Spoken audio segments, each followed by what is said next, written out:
The summertime is here, meaning that we're going to be having summertime events, such as game reveal events and tech reveal events, and that's how crazy it is. But hey, welcome to the world of news. News! Welcome, the Gamer Man's Lounge. Awaken to play. Hello and welcome to the Gamer Man's Lounge. Hopefully things are going well for you guys. As for me, I'm Lord Gamerman of this lounge. Welcome to the lounge. Here we got a news video and how my news videos work. Quality burp. Well, not a quality burp. That could have been better. Are you kidding me? Well, I have something to drink to keep me hydrated. And with that totally said, I have my news videos. And I have a news video for this month of June. And how my news videos work. And why I do this a month is that I recap from weeks past leading up to now, because when it comes to news, when it comes to video games and tech, it's so goddamn slow. And I don't want to report on rumors from left or right. There's always constant, oh yeah, there's news every day. What do you mean? No, there's rumors. Nothing is set on stone! On to the first story. The first story of this news video for this month in June. Genshin Impact 4.7. It's out now, but if you want more details and keep in mind of upcoming stuff, check the special program. Okay? We have 5 new 5 stars, Chlorinde, Electro, Siegewind, Hydro, and a new 4-star character, some douchebag named Sethos. And of course, Phase 1's character banners are going to be Chlorinde and Alhaitham, Phase 2, Siegewind, and Farina. There's going to be a new Archon quest, where it's also going to involve Dainsleif. There's going to be some new events, a major Mondstadt battle event that's been going down, where you can get more poses for photo mode, a monster army controlling event, a shooting gallery with cannons and fontaine, coin collecting. Also, Genius Invocation TCG is going to be getting more content, and there's going to be a few quality of life improvements. I noticed that we've seen the stamina cap increase up to 200, so that's very interesting, to say the least.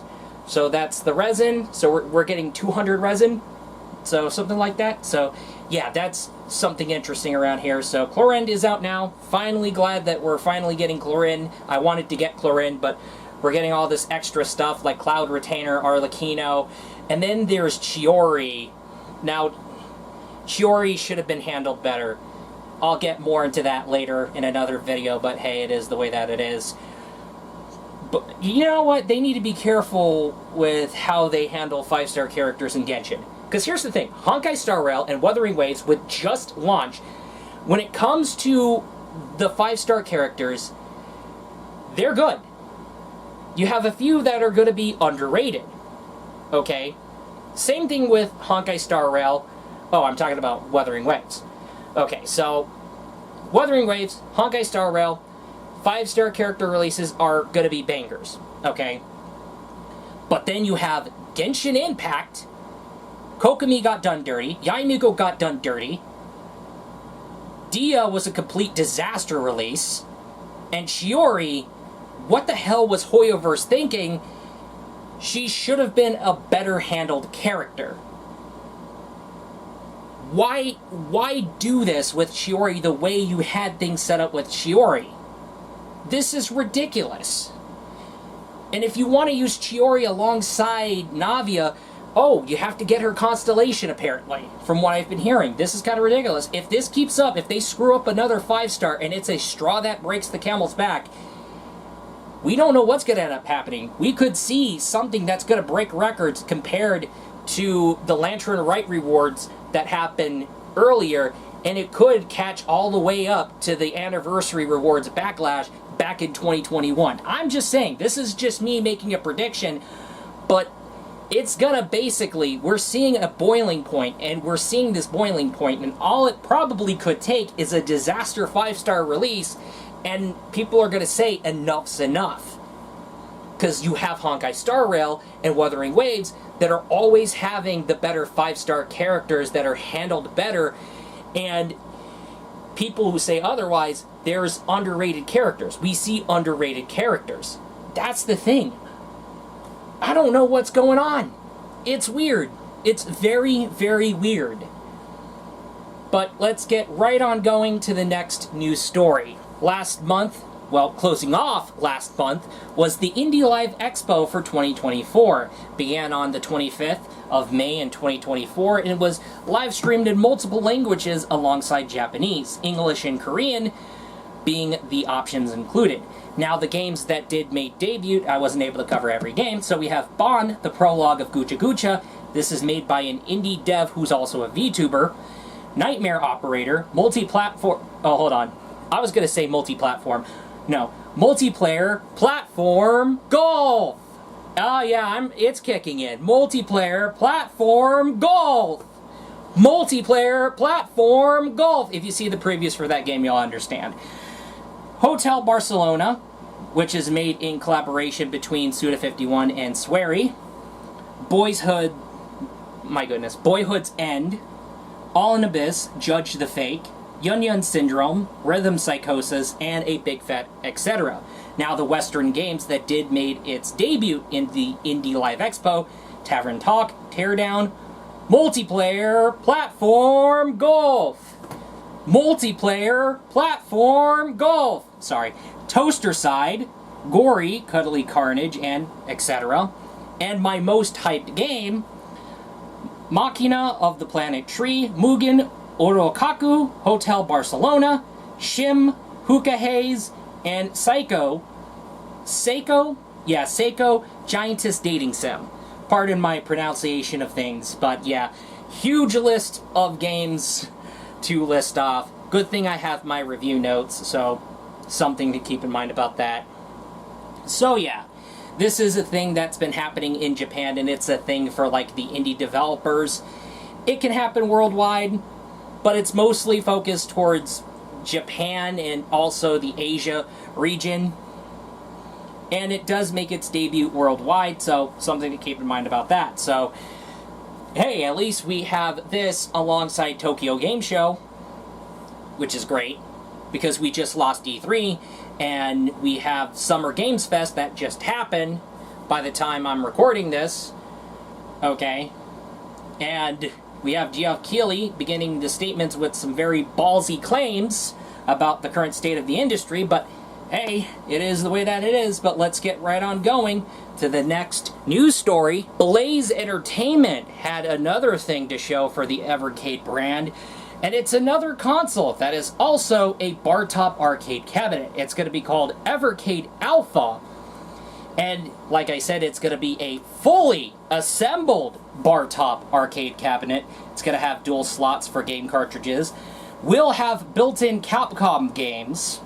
There's going to be 2 variants carrying 6 unique games per cabinet when it comes to the built-in titles. Okay. But if you want to go 2-player, you have 2 USB ports for 2-player support through controllers. Now, there, like I said, 2 variants carrying 6 unique games that are going to be built in per cabinet. There's going to be swappable marquees. Also, there is going to be a deluxe exclusive at Funstock that's going to give you Sanwa buttons and extras. And, of course, your Alpha will come with an IPS 4x3 screen built in. So, of course, you're paying for an arcade cabinet, and the 4x3 display makes a lot of sense because we're talking about retro titles. Okay, now, if you get the Street Fighter cab, your built-in games are going to be Street Fighter 2 Championship, Super Street Fighter 2 Turbo, Super Puzzle Fighter 2 Turbo, and Street Fighter Alpha 1 through 3. Now, if you get the Mega Man, you will get Mega Man Power Battle, Mega Man 2 Power Fighters, Carrier Airwing, Knights of the Round, and Strider.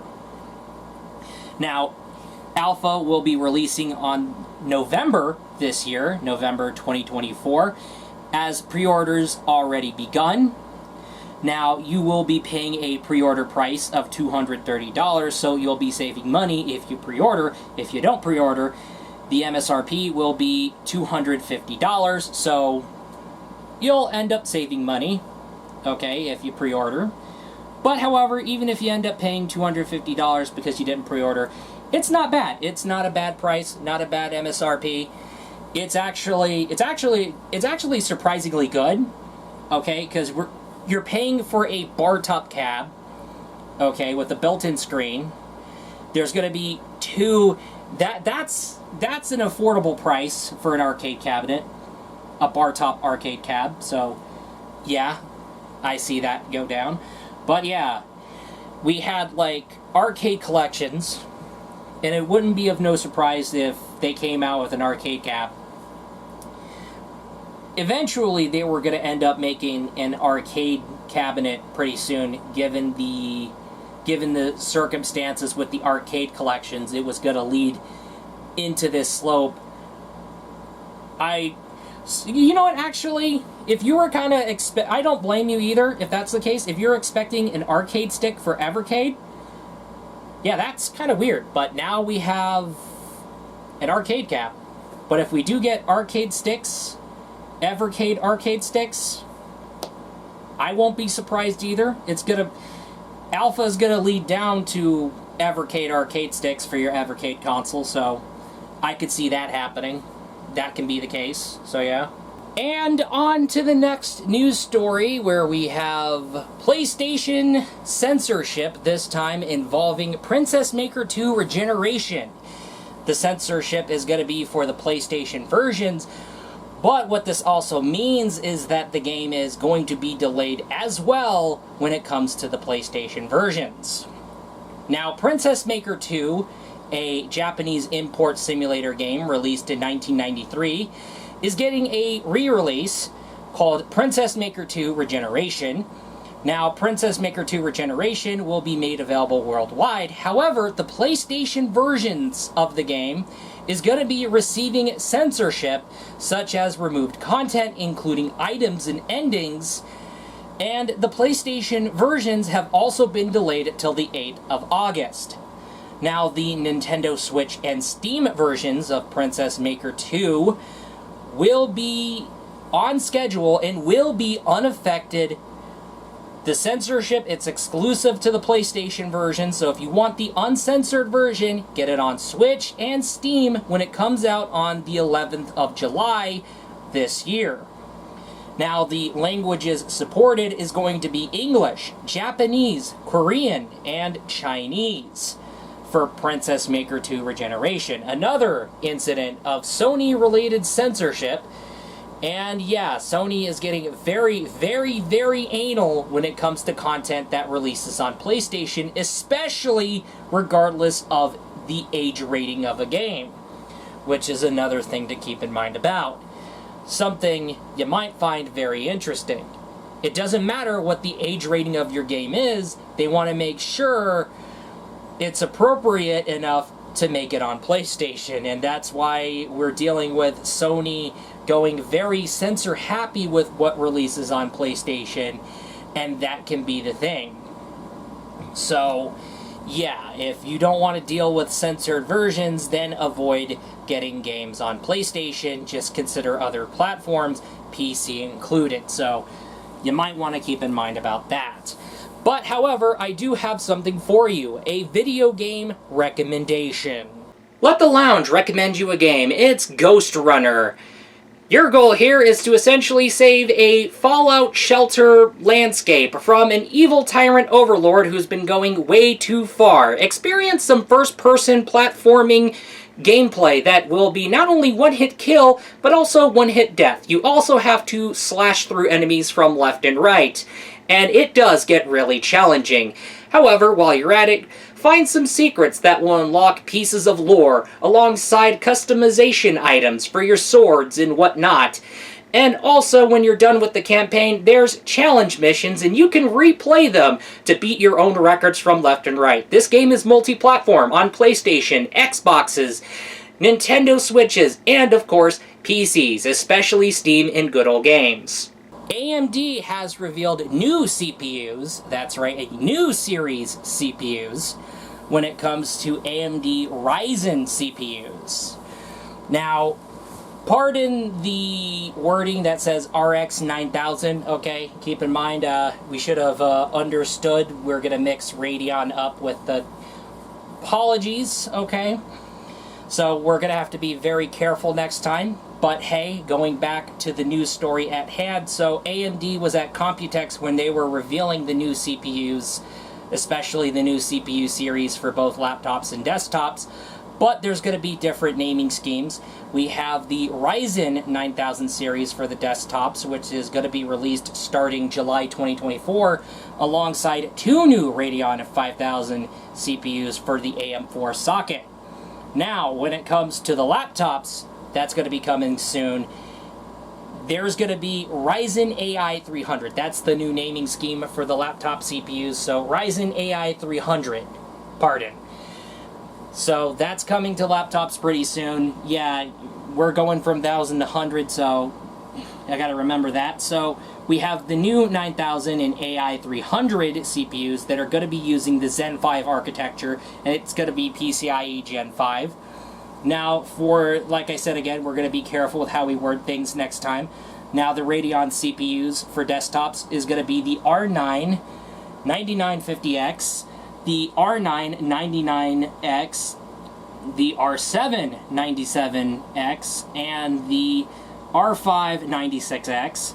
Now, the 5000s are going to be the 59XT for Ryzen 9, and Ryzen 7 5800 XT. That's right. Now for the AI 300 CPUs, RAI 9HX 370 and RAI 9365. Something to keep in mind about that. So, yeah, this is kind of weird. Very, very, very, very weird, because I remember back at Consumer Electronics Show 2024 that we already had the 8000 series.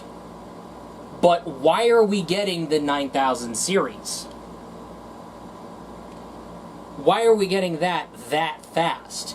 Like, we just had the RX... Oh my goodness. We just had the Ryzen... Oh yeah, there's a new... Oh yeah, that reminds me, there's a new Radeon workstation GPU, but I couldn't... There was no room for me to put it in the... So, yeah. There's a workstation Radeon GPU. Something to keep in mind about that. But when it comes to the Ryzen, we already had the 8000 series back when it came to the Consumer Electronics Show 2024, and that was happening in February. But now, July, we're already seeing the 9000 series CPUs. So this is kind of confusing. This is mind-boggling, and that's going to be the situation here. By the way, how we go about saying RX, we're going to have to say R9000 rather than RX. Yeah, we need to be careful because we have Radeon RX, something we need to keep in mind about next time. So, yeah, we also need to be very, very, very careful.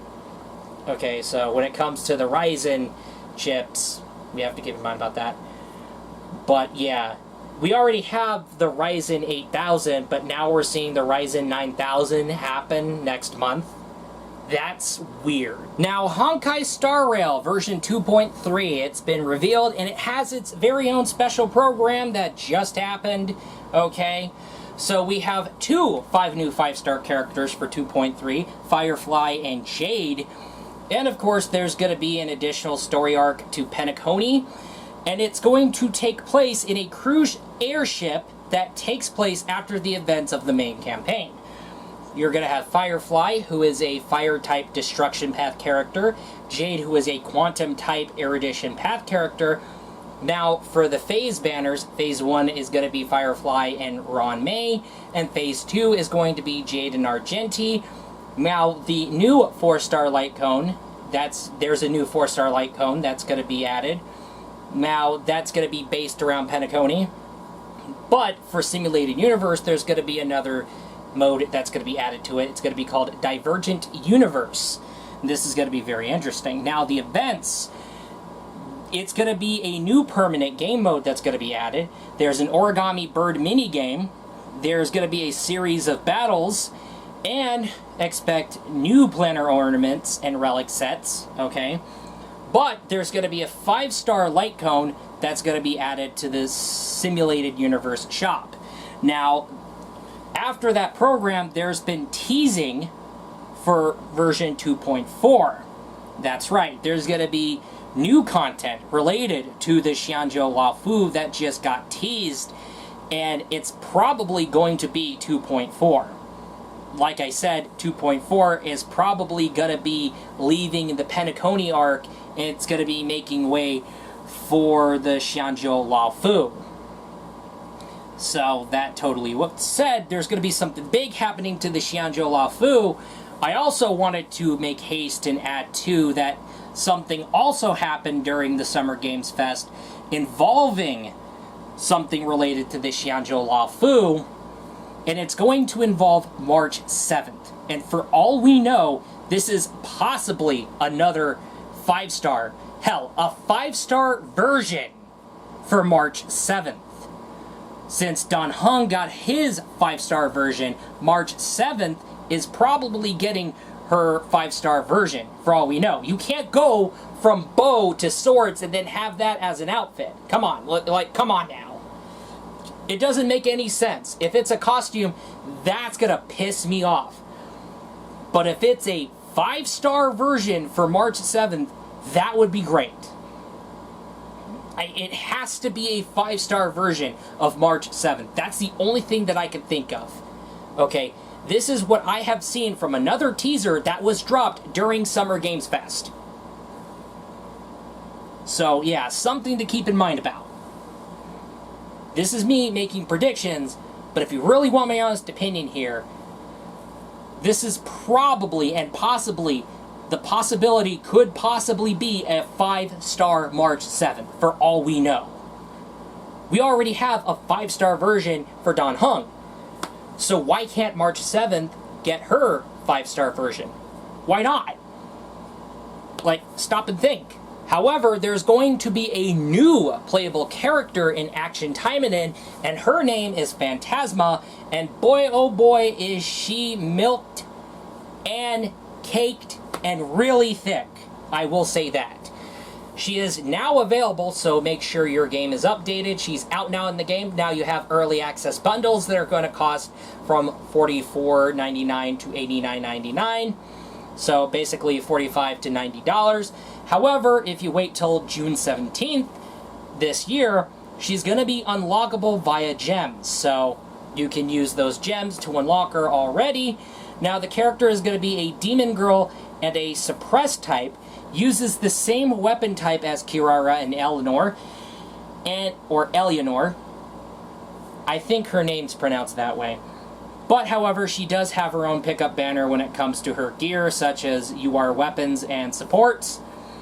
And, of course, her additional outfit selection is going to be a Shop of Desires exclusive wedding outfit, a craftable dress, secret garden, gift ribbon, a maid, and a bath towel.